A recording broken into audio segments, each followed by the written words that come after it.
You know what, gents? I'm not going to lie. I really think the number one plate might be genuinely cursed at this point. Welcome back to Motorsport 101.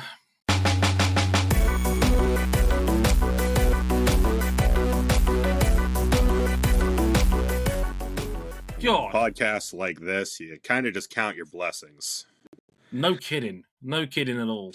Hi, everybody. Welcome to episode 576 of Motorsport 101. I'm your friendly neighborhood host, Dre Harrison. Glad you could join us.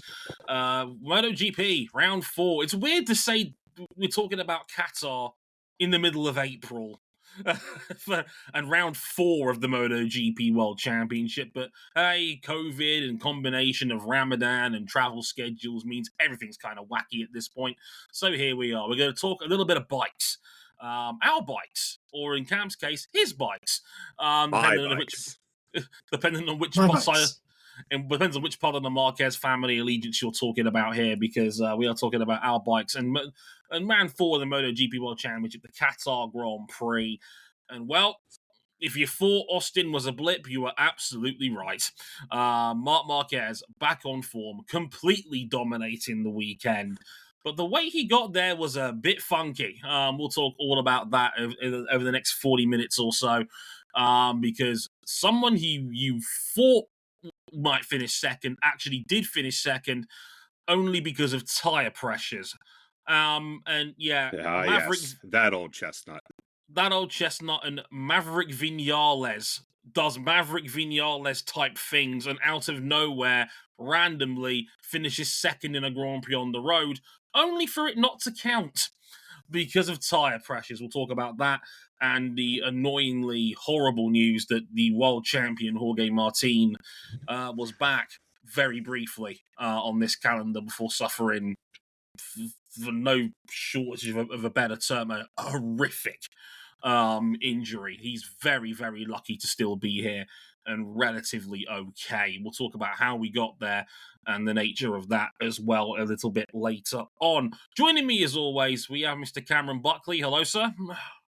Hello, everyone. Sorry I couldn't be on the F1 podcast and roast Lando Norris over a spit. I was thinking of you the whole time, Cam. I was thinking of you the whole time, Cam. And in case I'm not here for the IndyCar, I am continuing to get away with it in sports cars. I'm gonna keep getting away with it. Fucking Porsche fan.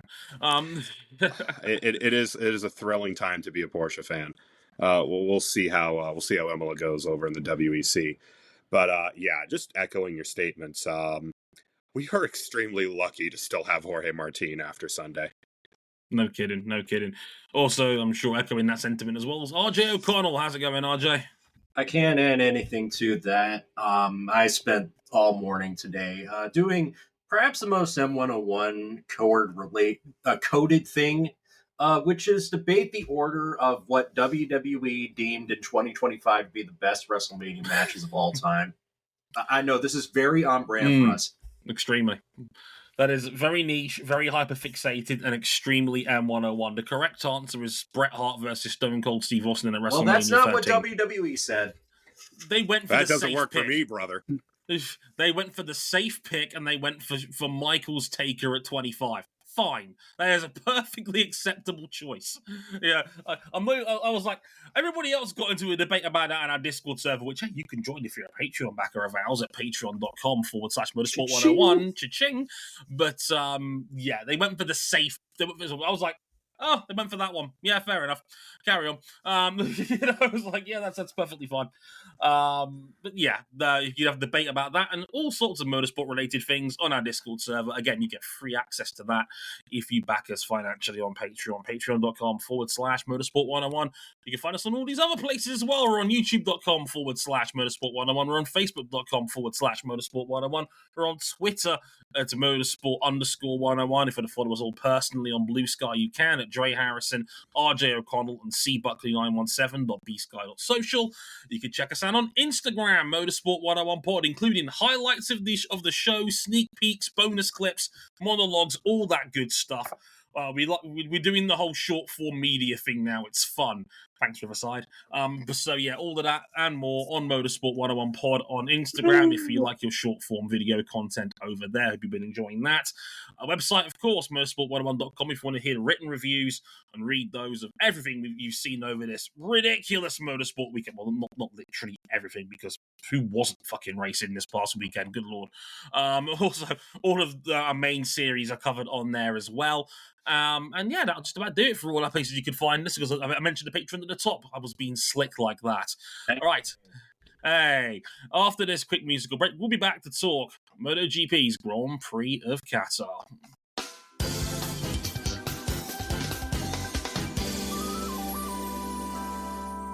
We'll leave it up to you fellas to talk about this furious comeback weekend for Marc Marquez after the disappointment at his home race in Austin. Marquez took full control of the weekend. He went 4 for 4 in qualifying on the year. He went 4 for 4 in the sprints. And in the Grand Prix, he was only rattled just a bit by a small collision with his brother Alex. But he came back to pass for the lead as he controlled his tire temperature and went on to dominate, winning by 4.5 seconds over teammate Pecco Bagnaia. And man, from my own perspective, I'm just sad that we didn't get Frankie Morbidelli getting back onto the top step of the podium.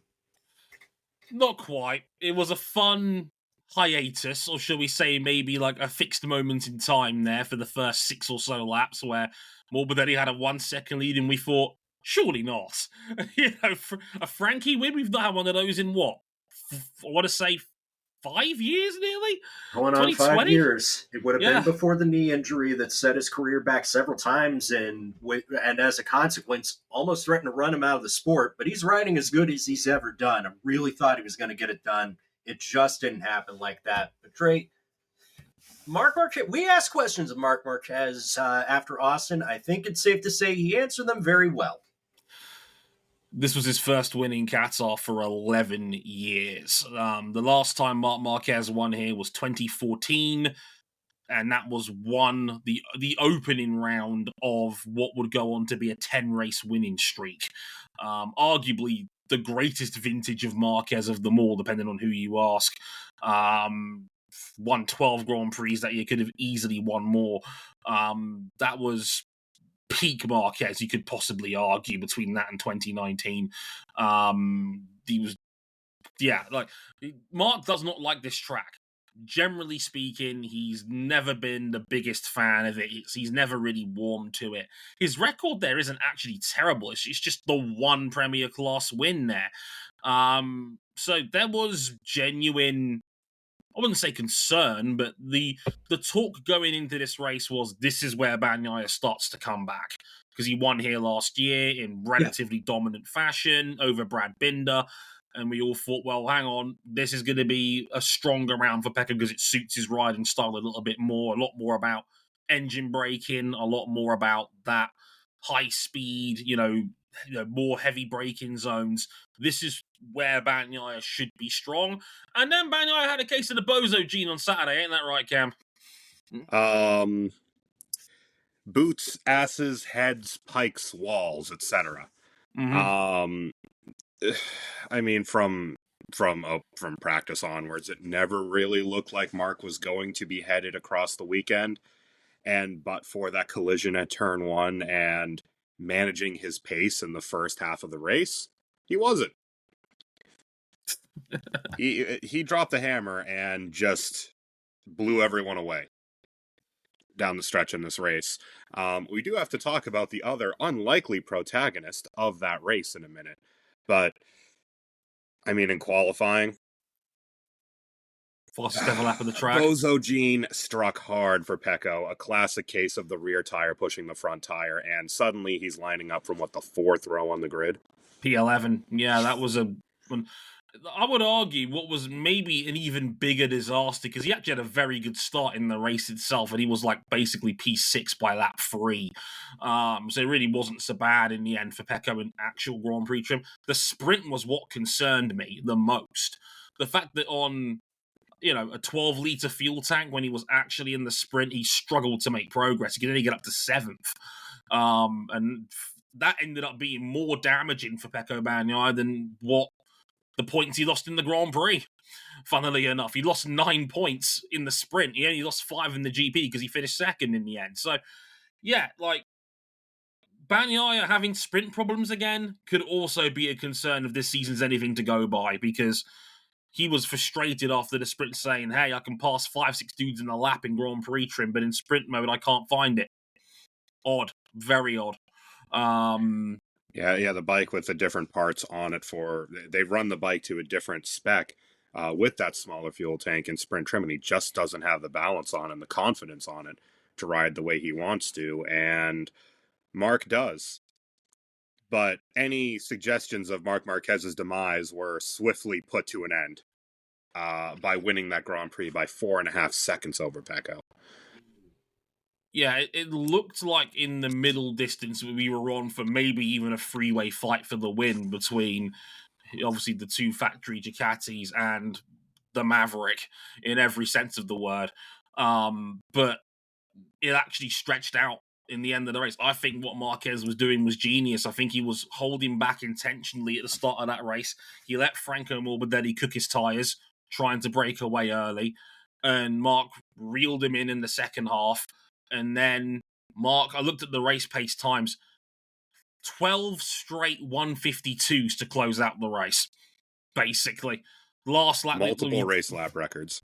Yeah, including his fastest lap was on lap 16 out of 20. Yeah, when he actually pulled the pin, I mean, he just rode away from everyone by a couple tenths a lap every single lap.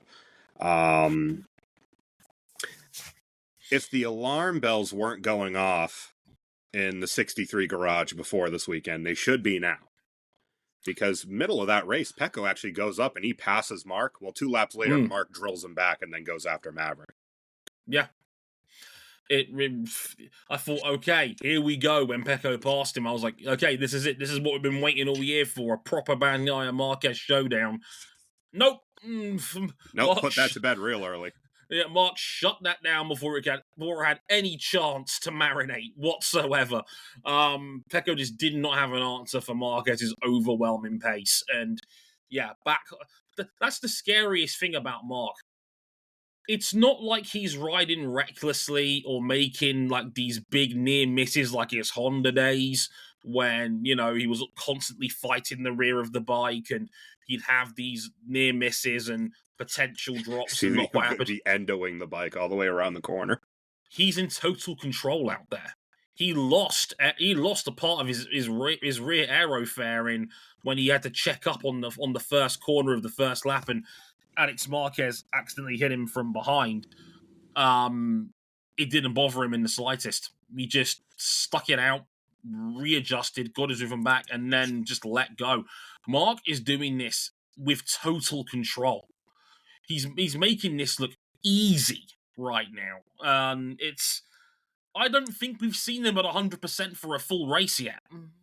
Well, I think the problem is that the problem for everyone is going to be one person has beaten Marc Marquez so far this year in a points paying session, and it was Marc Marquez himself. Just it wasn't a pushing too hard error; it was a dumb error in Coda where he just misjudged the corner and touched a wet curb. Otherwise, he has scored maximum points. Someone pointed this out in our Discord server the other day. Raptor pointed this out. Ducati are reeling in so many points that they are going to push the rest of this sport into Tier D on concessions. Yeah, Ghost Raptor, a member of our server, did an excellent job doing the maths so that we didn't have to. But right now, if you look at the Constructors' Championship table, Honda are second. They have, I think it's 49 points. We're right mid. We're upper mid. They are upper mid. They are second in the Constructors' Championship. But they only have, I think it's 33% of Ducati's point total, which right now would mean... I believe it is 49 points to Ducati's 145. Right. And that's only 33% of the maximum total, because Ducati have not dropped a point from the manufacturer standpoint so far this year. They've been perfect. They have locked out the podium. All 4 rounds. Yeah, all 8 podiums have been locked out by Ducati. No manufacturer has been able to breach that yet. The nearest we got, I want to say, was the 4th place from Iagura was the nearest anybody's gotten to that point. But no, like, it's, as it stands, because everybody else is below 40% of Ducati's total, and because the other manufacturers are all beating each other up right now, essentially trying to trade minor points here and there. If we get to Brno, because Brno is the big concessions checkpoint round, where, because they are allowed to make one adjustment to this concessions per season, they've chosen Brno in the regulations for that later on in the year in August. At this pace, everybody's going to be in Tier D but Ducati, which opens everybody else up to engine development, which would be crazy. Unlimited testing, unlimited tires for testing. Do what you want. Meanwhile, Ducati is still just I mean, we haven't been complaining much about the Ducati dominance thus far this year because, frankly, we're resigned to it. Yeah, no one else is even in the ballpark. The only manufacturer who appeared in the ballpark was KTM for some reason. Yeah, Maverick Vinales. Yeah, right. Maverick Vinales came within a fingertip of, like, wasn't he the first person ever in the Premier class to win with 3 different manufacturers, and he almost made it 4? Mm-hmm. He was the nearest anyone has gotten to beating a Ducati for a win this year, and it's not even close for anybody else. Maverick was genuinely super fast. I think we would have seen it in the sprint as well if it wasn't for the fact he made the silly choice of putting on the rear soft tire, which was gone on after the 5 KTM, laps. a bike famous for its rear tire. No, you silly man. That bike is a machine that turns fresh rear tires into dead rear tires in record time. Yeah. And that's kind of what happened here in the back half of that race, where Maverick was leading significant laps and then made a mistake. He ran wide at the turn 6 hairpin. It opened the door for Marquez to overtake him, and then Maverick just couldn't stay with him. But he pulled away. Tires. He was still quicker than Bagnaia, though. He capped Bagnaia. You see, that would count were it not for a small matter of, let me read this, illegality. Oh, God, here we go again. Man, yeah. We have to rip this bandage off. The tire pressures have once again reared their ugly head, and Maverick Vinales was struck from the podium with a 16-second time penalty, demoting him to P14. I hate that we've got to keep talking about this because we're being left with no choice. But I'd just like to remind everybody here that this is the fucking stupidest rule in motorsport. And it makes MotoGP look like so goddamn Bush League, it's ridiculous. Now, because there may be somebody who is not familiar with MotoGP listeners, wouldn't you think, well, that's a perfectly sensible rule. If your tire pressures are below what they should be, that should be a disqualification, should it not? Well, I'll give you the shorthanded version for those who are new, because I'll always say every podcast is somebody's first. So allow me to explain. We think, probably, that the manufacturer... I mean, we can't prove this with ironclad certainty, but we reckon that for years, manufacturers have been taking the piss with tyre pressures and how Dorna has regulated them for years. These tyre pressures do have sensors on these bikes, but they were rarely ever checked. They were spot checked every once in a while, but often nothing came of it. So as a result, manufacturers started intentionally running their tyres with as low a pressure as possible, sometimes as low as 14 psi, which for those who need some context, 14 psi would have the police pull you over and say, you've got a flat tyre. Would fail an MOT, as they call it over in the UK. Exactly. You would absolutely fail an MOT if you had a tyre at 14 psi, car or bike. It's dangerous to have a tyre that low inflated at that point. But manufacturers were doing it anyway because they knew with the rise of aero development that running behind another car's dirty air would naturally raise those pressures anyway. So basically, you were giving up free performance.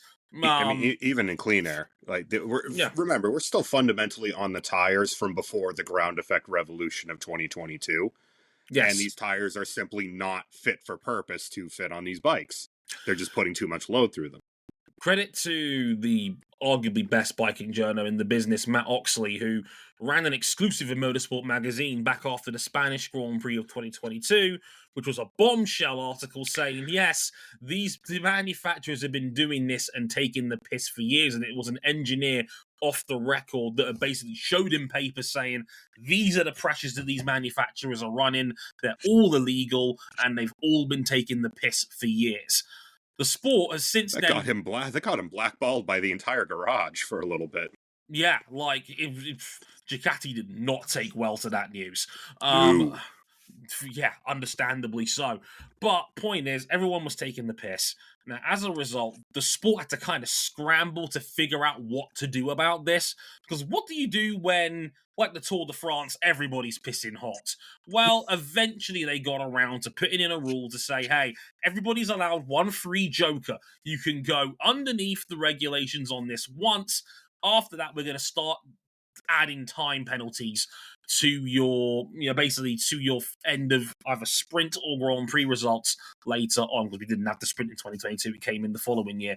Point I'm getting at here is that it was a farce. People were using their free joker at tactical moments to essentially, again, give themselves free performance.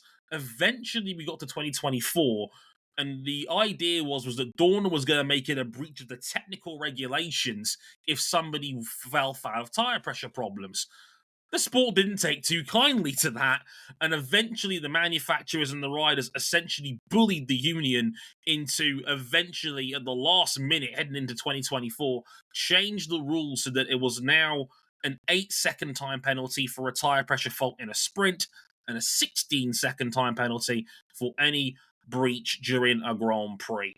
And well, I think the theory's simple. Because Maverick Vinales led such a huge amount of this race and clearly was not expecting to in the garage beforehand going into the race, the fact he led half the Grand Prix essentially meant that his tyre pressures were abnormally low. They didn't meet the 60% threshold of having their tyres that were legal over the course of that race, and that's what hit him with the 16-second time penalty. It almost seems like they basically just punished him but he almost got off light because, like, he wasn't expected to be up this far. Well, remember, Mark had to give up the lead because he got a warning on his dashboard on the opening round. He deliberately gave up the lead of a race and had to follow his brother's dirty air for laps on end. About 15, 16 laps. To get his tire to a point where he could, not fall foul of the same rule. It's a farce. It's a farce. You're asking the best bike rider in the world to intentionally give up the lead so he can manage his tyre pressure. That's ridiculous. It's preposterous. It's stupid. And the problem I've got with this is that the teams brought this on themselves for taking the piss and bending the rule book in the first place. Michelin have had their hands tied behind their backs in trying to solve the problem, because as much as they've tried developing tyres to help mitigate this, and this is not Michelin's fault that they were not informed that the sport was going down this road of aero development, ground effect aero, mass dampers, Formula 1-esque level aero development, and their front tyres were not designed to handle all that extra load of downforce going through them, and they've had to struggle to catch back up since then. And they can't test any new tires because the teams refuse, and Dorna won't enforce the teams to test the new tire. We've got a new tire that is designed to address this problem sitting in a warehouse because Michelin hasn't tested it thoroughly enough to sign off on it, and the sport won't back them up. It will make its debut, but not until next year, 2026. And even then, I'm not sure how effective it's going to be now, because since that announcement, Michelin is now leaving the sport at the end of next year. They've been shoved out the back door for Pirelli because Michelin didn't want to be a supplier for all four classes. Understandably, there was nothing in it for them in being a supplier for Moto 2 and 3.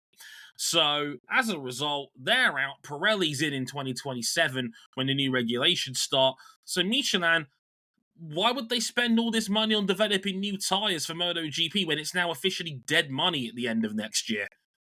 Easy, you don't. So, everybody, as far as I'm concerned, is responsible for this mess. The teams were cheating. Call it what it is. And don't get me wrong, I get it. Yep, That's a the trait of entire motorsport. grid. The entire Everybody was grid at it. was in breach of the technical regulations of the sport. And they all had a handshake agreement to not tell on one another. Yeah.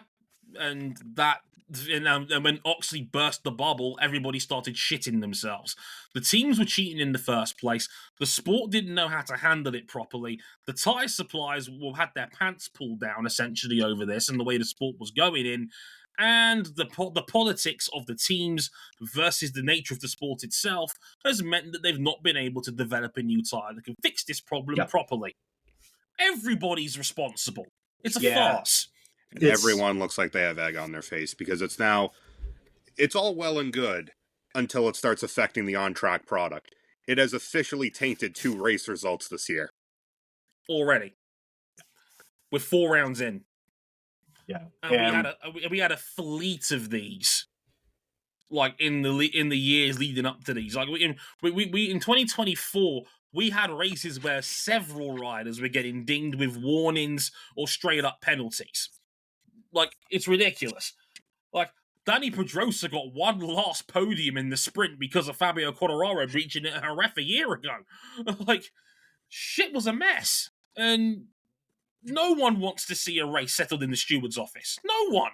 No one's here for that. It's ridiculous. Yeah, you're right. A lot of mess of that. Dre, I know you want to talk about Jorge Martin. Bad injury during the Qatar Grand Prix. Meant to be the reigning champion's return race. It was. Then, as he's going along, he crashes at the curbs at turn 11 and then gets struck by Fabio DiGiannantonio, who's passing by right behind him. All that broke 11 of Jorge Martin's ribs, collapsed his rung, he suffered a pneumothorax. He faces several days of hospital treatment in Qatar while his lungs recover, so he can't even come back to Spain, and potentially 3 months more on the sidelines. Obviously, his season's done. We got lucky. Forget the season. He is a lucky, lucky boy to be alive. Yeah. It's one of those ones, and look, I'm going to be real with you. If you really are a sicko and you want to see it, it is on MotoGP's Instagram page. If you scroll back far enough in the reel section, viewer discretion is advised, is what I will say, because it's one of those incidents where you don't realize what happened in real time. It all happens extremely quickly because turns 10, 11, and 12 at Qatar is the very fast triple right-hander complex where you're going right, and right again before the slow hairpin bend. Like, you may remember, if you're a Formula One fan, for example, you'll probably know what I'm talking about here. The curbs on the outside of that corner are elevated to basically enforce track limits to make life harder for Formula One cars when they go over those curbs and not take the piss by track extending. Yeah. Martin overshoots the back of that curb. He loses the rear because of the dip on the back end of the curb unsettles the bike. He goes down and he's sliding obviously off the outside of that corner, and well, Fabio DiGiannantonio, who was already down the field after his bike was damaged, he'd been hit by Alex Marquez earlier on in that race, and that kind of ruined Fabio's day. Unfortunately, Alex Marquez was lucky to only get the 1 long lap penalty for what was basically a reckless lunge, where Alex held his hands up and said, "Yep, that was just totally my bad. I outbraked myself." That's simple. Anyway, DiGiannantonio is further down the field, and because it's so close, and because turn 10 is quite fast, it's about a 100-mile-an-hour corner, which for biking terms is really quick for a turn at all. And well, he's too close to Martin when he goes down, and he can't avoid him because the natural already racing, leaned over. You already leaned over. You're at full racing speed, going for a very quick corner, and it takes time to stick a bike up and hit the brakes and get out of the lean. And well, he's hit Martin square in the chest. And it all happens extremely quickly. I mean, to the naked eye, you probably might not even have noticed it the first couple of times. You've got to really slow it down to realize what's happened. And well, I think what made this a little bit softer as well from a viewing experience, and I hate to even call it that, but Martin was conscious. He was, Yeah. he was He moving. was hunched over, like, Yeah. clearly winded, but on pure adrenaline alone, holding himself up. And given what we now know about his injuries, I'm astounded he could even do that, because we first thought he broke 6 ribs. It was actually 11. Yeah. Just he's a lucky boy. He should be dead. I got no. I'm not gonna softball this. He's lucky to be alive. Like, if airbags can only do so much, if a bike strikes you directly at that speed, it is probably fatal.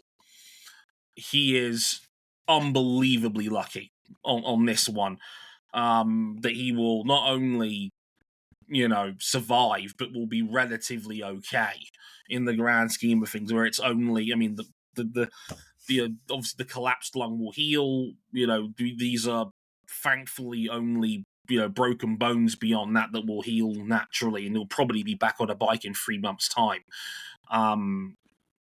That could have been so much worse. And I want to say as well, I sincerely hope Fabio DiGiannantonio is okay as well, because I read the reports. He was apparently visibly distraught after the incident in his pit box. And anyone would be, man. Like, Diggia, I'll tell you for free, one of the nicest dudes in bike racing. He's an absolute gentleman. He's a lovely, lovely man. And it breaks my heart to hear that he was so visibly shaken by something so horrible, and he felt like he was guilty of something which was obviously just a complete freak accident. And I hope he's got the support and good people around him to guide himself through that, because mentally that would be horrifying if I'd known that I was partly responsible for something so traumatic, to say the least. Poor man. Much love to Diggia, and of course, from all of us here, the very best to Jorge, because the season's been an unmitigated disaster for that man from day one, and it was just great to have him back. And he wasn't slow. He was competitive. He was in the field.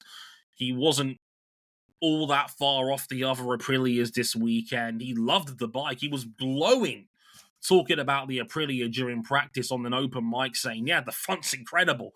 It was great to have him back on the grid, and talking about how he was trying to, help his scaphoid adapt, and, try and be enthusiastic about trying to get Aprilia back up the field. And, well, he's going to be gone till likely at least the summer break. Probably a bit more than that, most likely.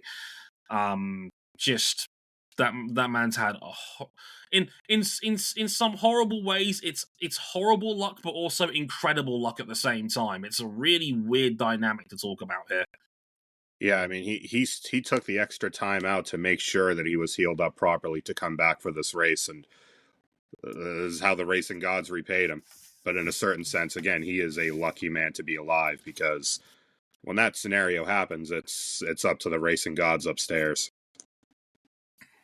And yeah, I mean, they smile kindly on him. Same thing with Diggia as well, because this just nothing he can do in that scenario, and he's a passenger along for the ride too.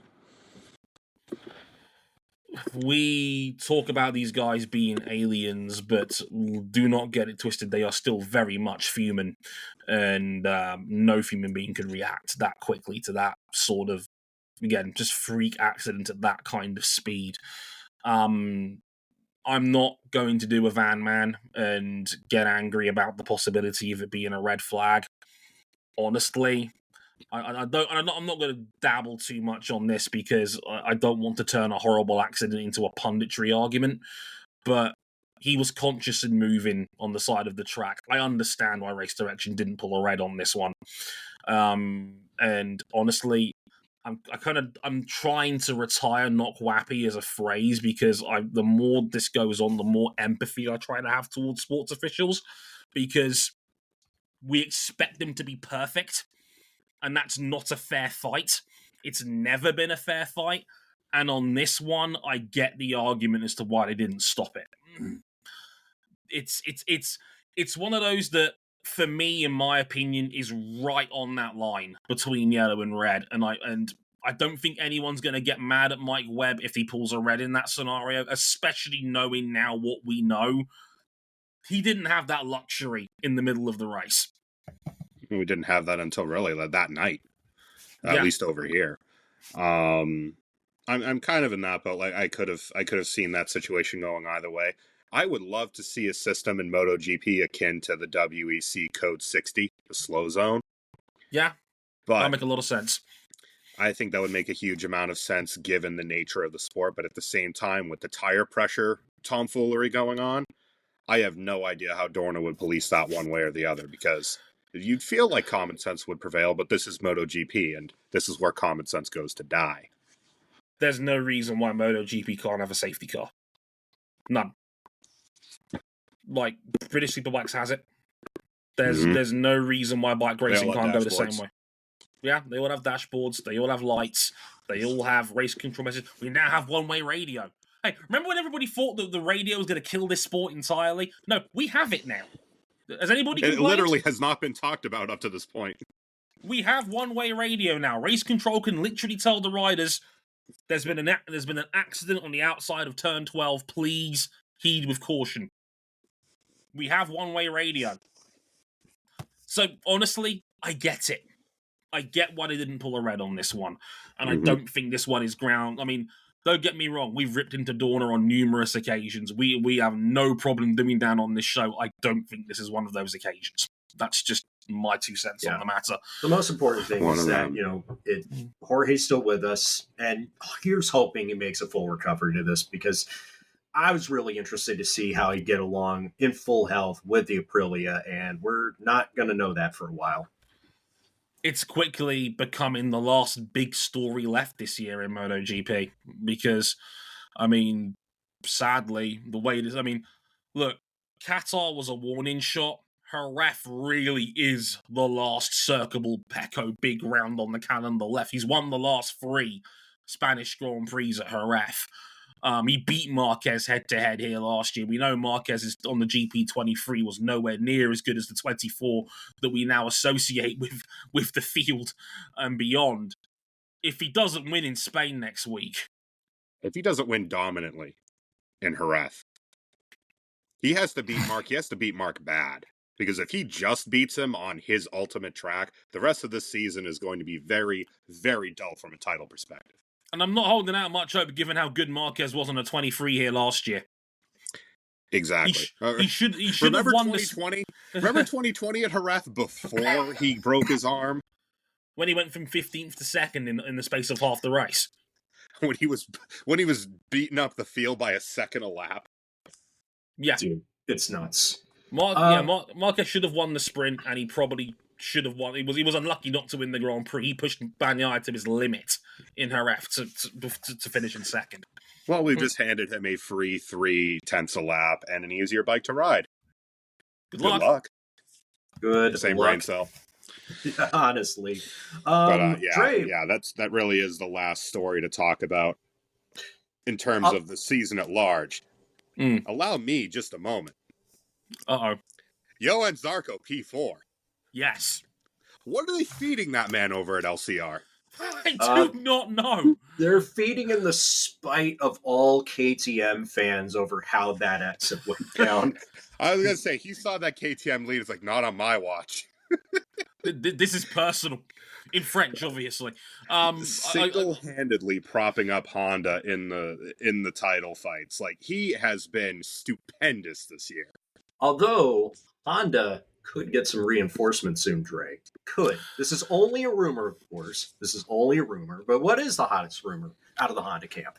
The hottest rumor out of the Honda camp, and credit to, again, the excellent Matt Oxley and Peter Bond on their podcast. Shout out to them. Go back them on Patreon. We support independent biking journalism here. Give them your money. They are worthy of it.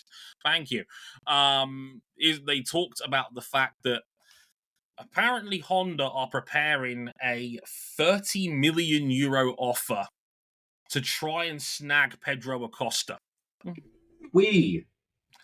Now, this is a bit of a sketchy one because Pedro Acosta is technically under a 2-year contract at KTM, but there's been prevailing rumors that are not going away that Acosta may force out a move at KTM if he's not convinced that the bike is giving him what he needs in terms of performance. The latest rumor being that Jerez is basically a soft deadline for Acosta, and his agent has been shopping Pedro out to other factories for some time, apparently. Well, it's a good thing that Pedro Acosta reverted to the actual 2024 KTM this weekend, now isn't it? It worked out wonders for him, finishing 10 seconds behind Maverick Vinales, didn't it? Whoops. That wasn't the plan now, was it? No, not very much. Like the rumor that was circling Pecco Bagnaia going into Coda, well, that actually happened over at KTM with Acosta, and he basically led a train in the midfield. No one could pass him, but he couldn't go anywhere with it. Right. So here's the thing. Not a good sign. With Acosta, it's like, I know he has gotten a case of the dropsies as his first year went on, but I feel like that's the only talent Honda can get to finish this rebuild when they don't have Marc Marquez. And according to Thomas Croft of Speed Week, there is a €6 million buyout clause in Acosta's contract. Honda can pay that. That's chump change for Honda, man. They're paying Marini less right now. I mean, well, it's a good thing the KTM are flush with cash and they can match any buy. No. Their hands are tied there. They might as well just I know that $6 million isn't going to save the company, but I wouldn't refuse it if I were them. Quote, this is from his agents saying, quote, if KTM, this is from his manager, Albert Valera, if KTM don't manage to convince Acosta the bike can be competitive, then his management will start to evaluate other options. That's the way the market works. The best riders want the best bikes, and the same is true for the manufacturers. Oh, well, not really a whole lot to add to that now, is there? Well, no. Yeah. I mean, allegedly, there is an upgrade package from KTM that's going to be due at Jerez. And apparently it's going to be, it needs to be substantial to give Acosta some hope that there's going to be some performance in this bike coming. Because if not, they're going to be shopping elsewhere, basically. Ducati haven't really got room. The only guy that they've got that's not on a 2-year deal right now is Frankie Morbidelli. And are you dropping him right now? He's fourth in the championship. Absolutely not. He's ridden himself back into contention to keep that seat because he's been so solid this year. Yeah, go on. When the people that have looked at him as just being like, he's only here on the grid because we feel sorry for him. No, he's back to his best. He's been phenomenal this year. Yeah. Yeah, it's been the big three of the Marquez brothers and Pecco, and then Morbidelli, who very quietly got another podium finish as a result of Vinales' demotion. And the way Marc Marquez has been riding, he's like, fuck big three, it's all about big me. Exactly. So, if you're Ducati, you're kind of out of options. Honda would likely have to buy one of its riders out of its contract to accommodate Acosta, because they're not going to get rid of Somkiat Chantra. The Asian sponsors at LCR and Idemitsu are paying for that seat because they want the Southeast Asian rider to help promote it, basically.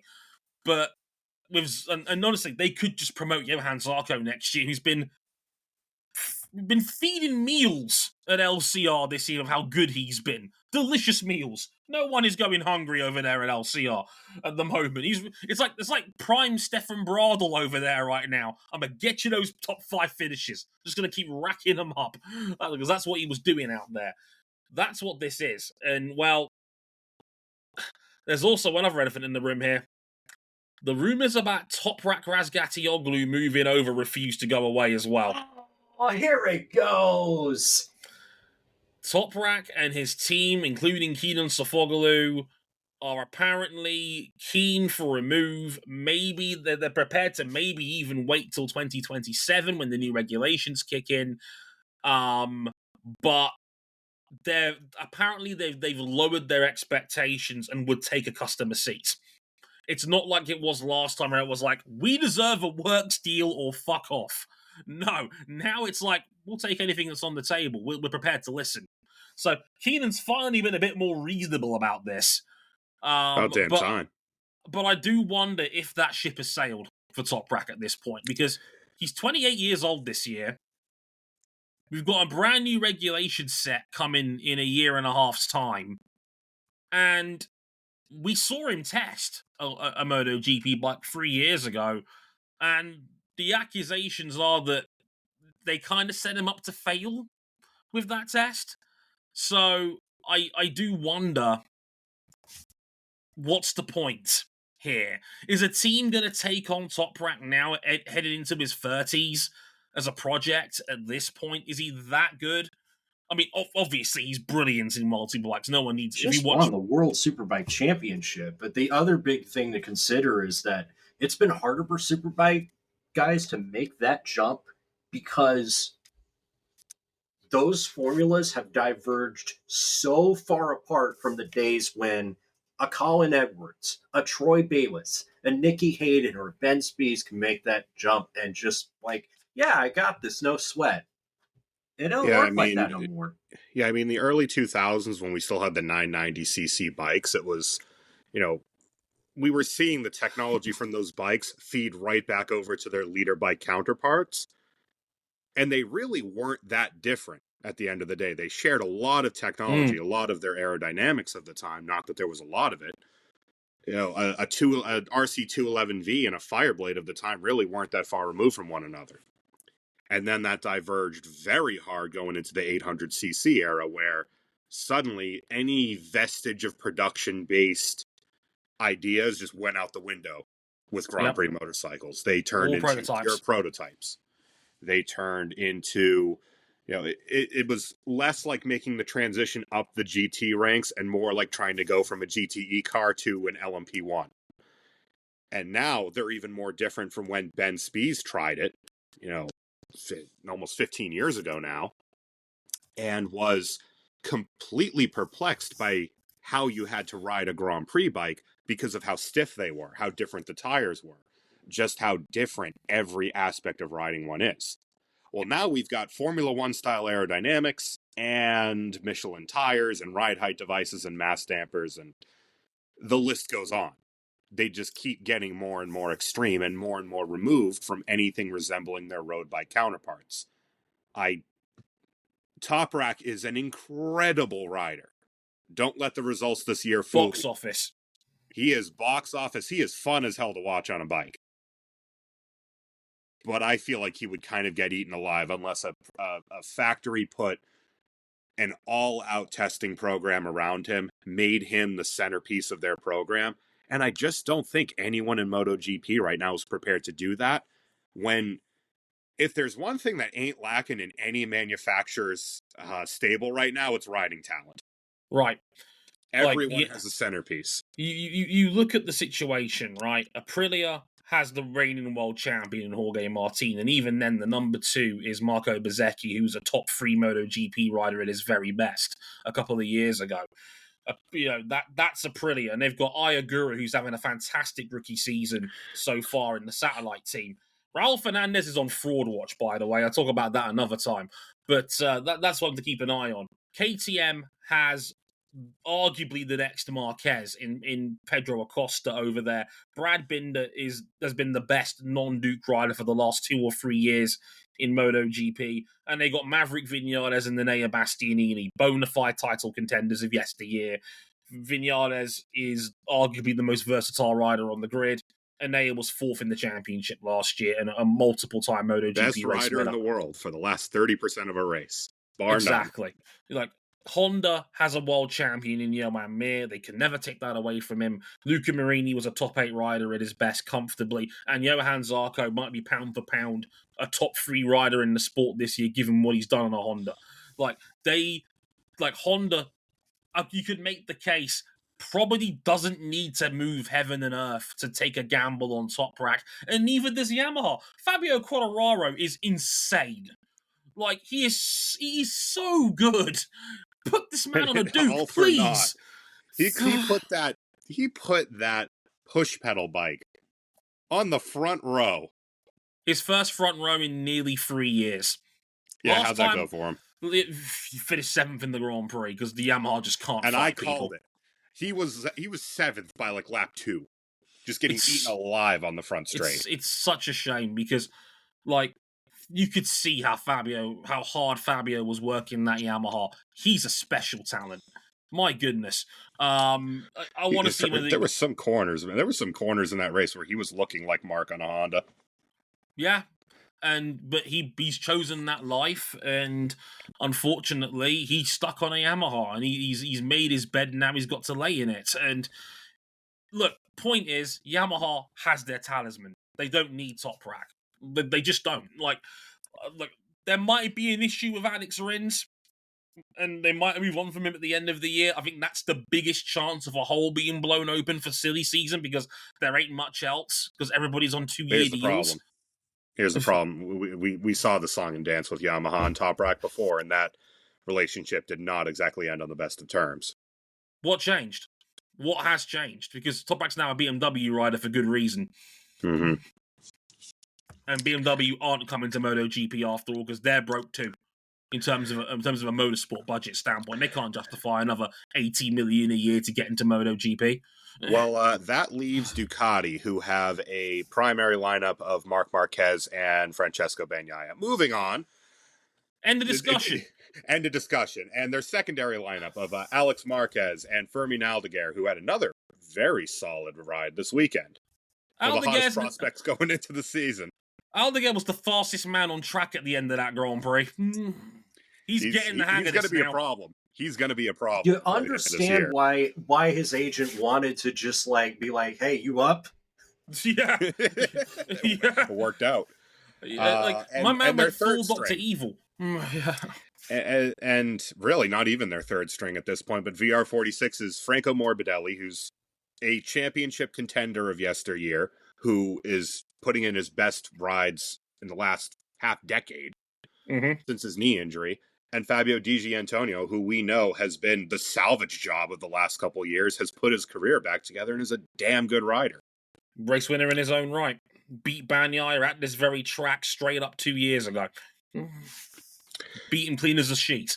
That's Ducati's death lineup. Fermin Aldeguer is their weakest rider, and he's now in the top 6 on a semi-regular basis. They don't need Top Rack. And I love Top Rack. But I can't justify any team blowing themselves up for him. And this lies the problem. Top Rack is a good enough rider to deserve a factory to build their whole world around him, but no one in MotoGP is going to, and no one is knocking on that door. BMW do not have the money to put a MotoGP program together. Suzuki is dead and buried.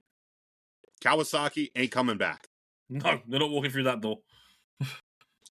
It's all just... It's too risky. You can be the right rider at the wrong time, and that is exactly what Top Rack is in terms of the MotoGP movement. If Top Rack came around 10 years ago, they'd be lining up to give him a punt. But unfortunately, those days are over, and the ladder system in MotoGP works. There's no getting around it. My brother in our Discord server asked me to price up the odds if it happened, and I gave him 5-1 odds. In bookie terms, that's about 16%, 1 in 6. I said it's not impossible. I think Yamaha could have an open door for him if they decide to move on from Alex Rins. They could promote Jack Miller. That could leave a Pramac seat open. I think that's the most likely scenario for me, because I don't think anyone from Moto2 is screaming, sign him now. I think Manuel Gonzalez has probably been the most impressive rider to me that's feasible. Maybe Aaron Canet, but Canet's 25 years old. He's not exactly super exciting because he's been in Moto2 for half a decade now. So, for me, I think there is a long shot chance that Top Rack ends up maybe on a Pramac Yamaha next year, but honestly, I don't see a team moving heaven and earth to take that kind of gamble and have to invest that kind of resources for Top Rack to maybe work out. I just don't think it's worth it. I just don't see enough of a payoff. It's not worth it for them, and Top Rack deserves better than, just getting slotted into the ride. Just the timing has not worked out for him. It's a damn shame. But hey, we'll keep tabs on it. Maybe something will roll up. You never know how this sport works sometimes. We've seen much stranger things happen in silly seasons than that. So, Oh, kidding. yeah, so we'll have to wait and see. But again, I personally can't get there on that one. Honda potentially buying out Acosta could be very interesting. We'll definitely keep tabs on that one. Right, MotoGP is back in a week and a half's time for the Spanish Grand Prix at Jerez. That really is the last Pecco Bagnaia banker round, you could argue, given he's won the last 3 races there. If you don't win that one, then oh boy, we're going to be in some trouble. It could be a very long season for our bikes if that keeps up. We'll be back with another episode towards the end of this weekend for IndyCar's review at Long Beach. We'll throw a little IMSA in there too as a bonus treat as well, because we had a double header over there for Long Beach this weekend. We'll talk a little IndyCar and the return of King or Kirkwood, depending on who you ask. Kirk, the Wood, Kyle. Him, yes, him. Go with that. And at Long Beach, definitely him. Until next time, I've been Dre Harrison, they've been Cameron Barkley and RJ O'Connell. Until next time, thank you very much for listening. Sayonara. Later, y'all. Get well soon, Jorge. Get well soon, big man.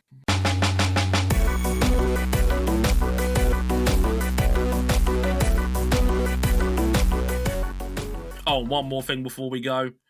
Trans men are men, trans women are women, and that's the end of the discussion.